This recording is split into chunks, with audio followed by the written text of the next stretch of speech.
How often do you neglect to ask for help? My kids are amazing. They don't stop.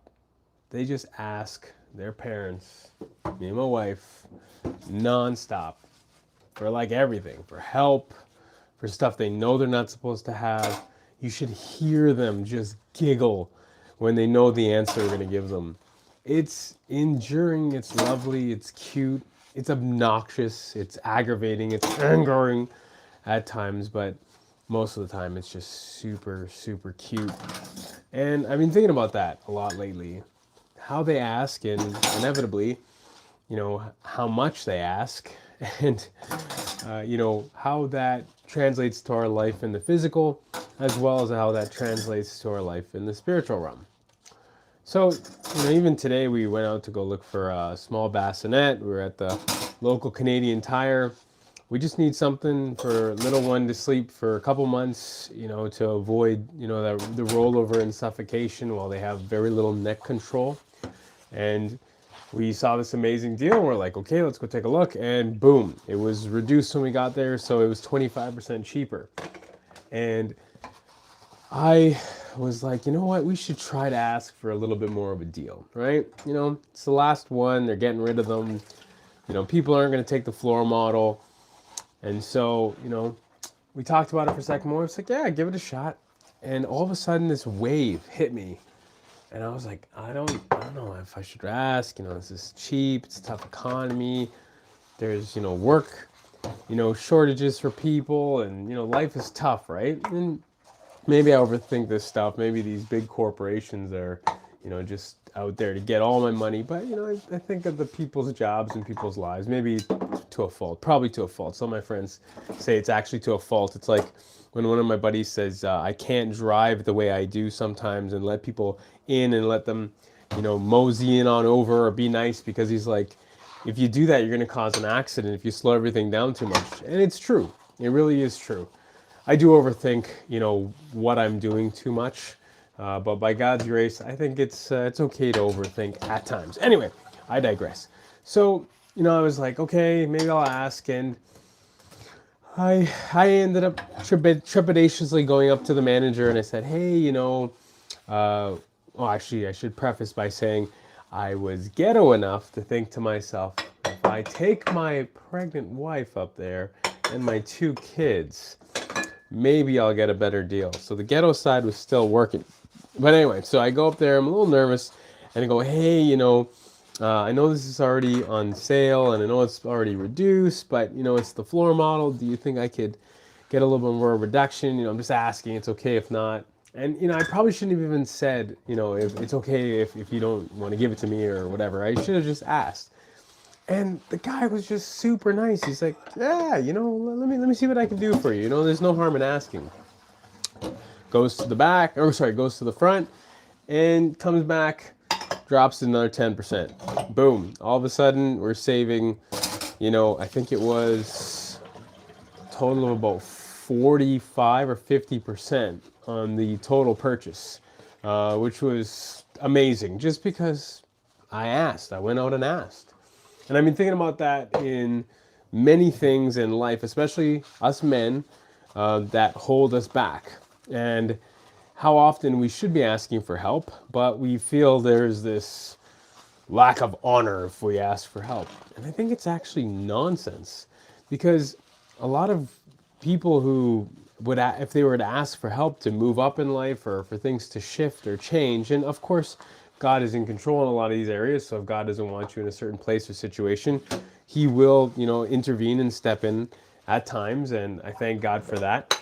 But, how many times do we just not step into something or not ask for help, and someone who's not good for a position or, is not great to lead, or someone who gets the deal instead of us or whatever it might be, how many of those situations and people probably are not the best for that particular situation?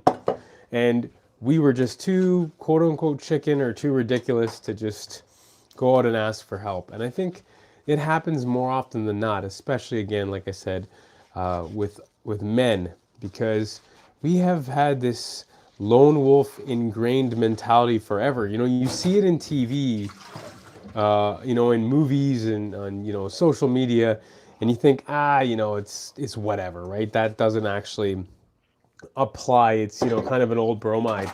I see it all the time. I see it every day. I see, people, in particular, good, hardworking men be super complacent instead of moving into those areas or things, or at least even trying, that they could get into if they would just ask for some help, myself included.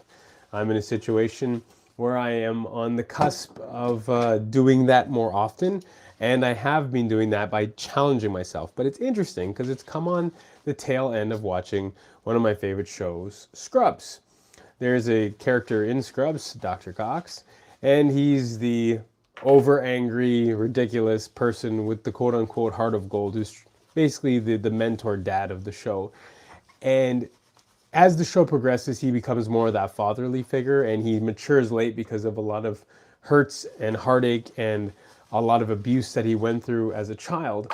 And I would never want to be like Dr. Cox. I would never want to be that hard-nosed, island lone guy. And of course, the show is worldly, promiscuous, and everything else that goes along with that. But the main thing is that Dr. Cox and I shared that one thing in common, which is it's very difficult to ask for help. And I have been trying to learn this art for years. I've been watching the show for years. And this time around, it actually hit home. I said, you know what? I've really got to lean into the people I know and ask for help and be the person to stand in the gap that is actually the right person for the job, or the right person in society, or the right person to lead, or the right person in this case earlier to get the deal. And not only was that perpetuated by the show, but like I said again earlier, just by the way my children will just ask for stuff. They know that they can go to their loving parents, they know they can go to their loving father, and they can ask. And they know, because we love them, that we're going to give them the answers, which is, no, or yes, or not yet. We are going to give them only one of those three answers. Maybe, sometimes I guess maybe, we might say maybe, just because we have to see how their behavior, will go. But for the most part, it will be no, yes, or, later. And I thought then, how much do we expect of God, or how much do we perpetuate our feelings in the human realm onto God as well? So that got me thinking even more, since I'm God's kid, and I probably am like, in the human scale or human realm, like a 2-year-old compared to God's infinite wisdom, and probably way less than that. But, just to kind of put it in perspective, let's just say I'm like a 2-year-old, and I'm asking, I'm asking God for things, and sometimes I feel like I'm not worthy to do that. And even though I'm God's kid, I feel like I'm supposed to have these intellectual answers, or these intellectual questions for God, or these intellectual requests. And sometimes I think we overthink it a little bit too. Of course, if we're asking for things like James says that are not good and godly, right? That is a problem. That's something that God is just not going to answer. It's a prescription. It's just there. It's just not going to happen. However, it also says we have not because we ask not. And that it has really been sitting on my heart. And so, in this season where I'm watching, Scrubs, and I'm watching this character, Dr. Cox, progress in his life, and I've watched Scrubs like 6 times now. And as I am watching my little kiddos just ask for stuff and just enjoy, the quote-unquote game that we play, and sometimes the shock that they get what they like, and more often than not, the disappointment when they don't get exactly what they want when they want it.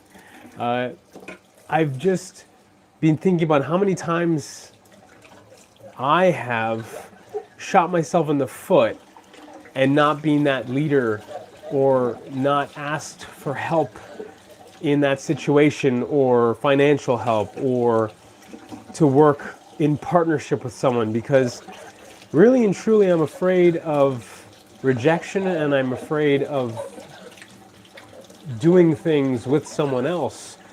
And it's so much easier to fail alone because, there's no one really depending on you. And I think that's where that fear comes into play. And that's something that I really want to work on. I want to get better at, is that when you work with someone, and they stick their neck out for you, you have to do a better job than what you would per se normally, because you don't just have you to blame. You have you to blame, plus you have someone else's reputation on the line. And so as I'm moving into this new season of my life, I'm in my 40s now, I just want to start making better decisions.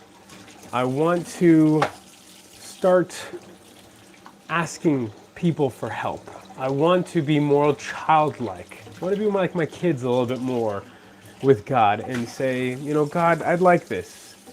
And just be okay with the answer. Be okay with the no, be okay with the yes, and be okay with the not yet. And of course, I'm not going to ask for things that are evil or detrimental. I think that would be disrespectful to God. My kids will ask me things that are disrespectful just because they're kids and they're just trying to push the envelope, and that's fine.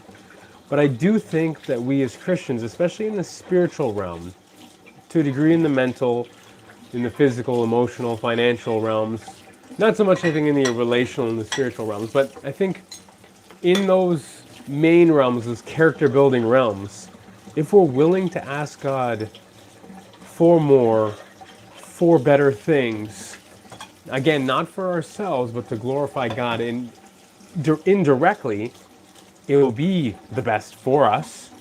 Well, I think when we ask that, and we come to the Father, we come into the throne room that way, I think God will work in miraculous ways, in ways that we can't even fathom. And I think most of us don't do that because, well, there's also the fact that we want to run our own lives, and our flesh is at war with our spirits.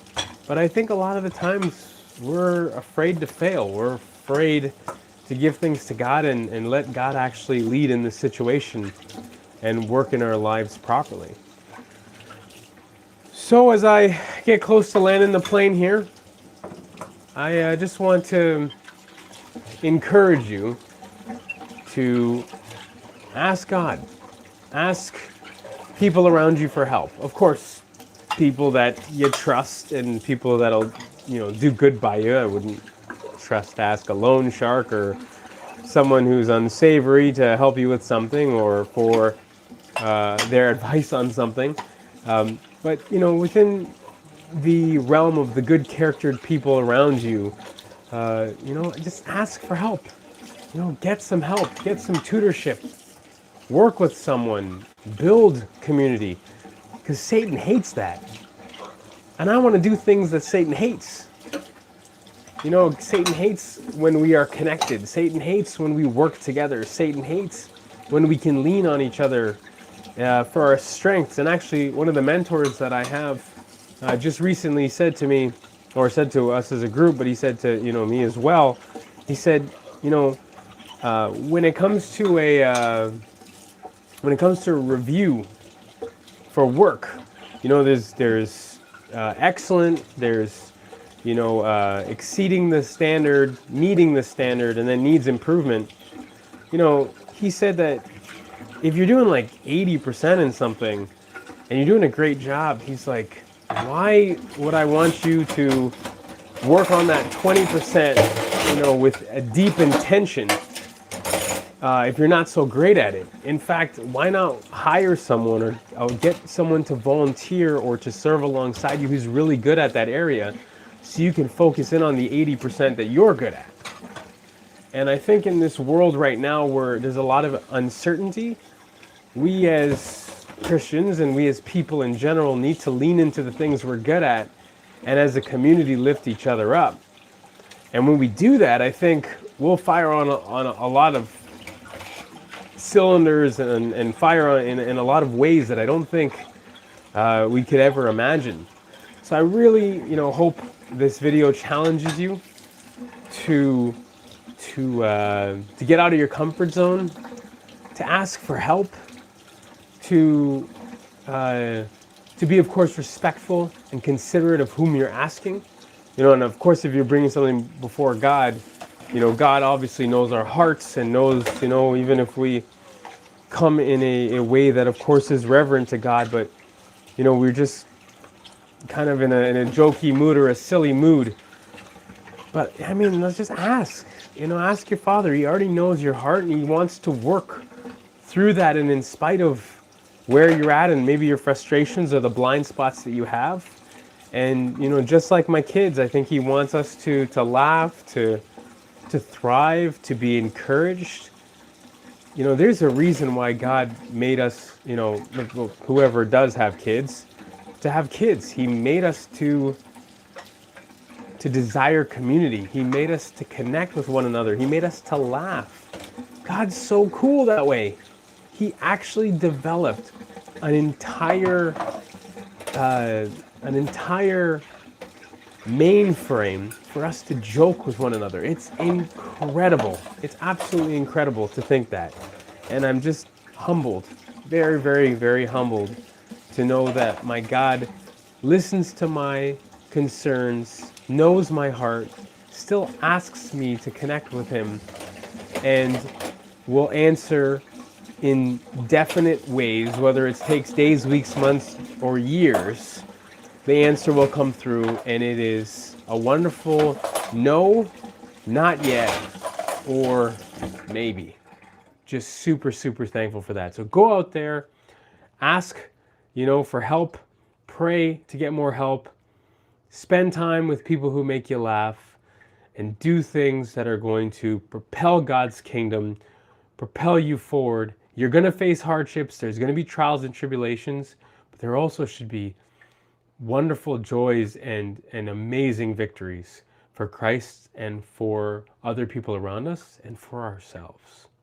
If you'd like to watch any other dad doing dishes video, you can check out the playlist that's right here.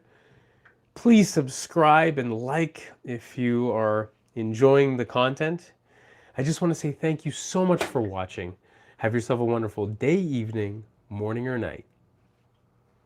God bless.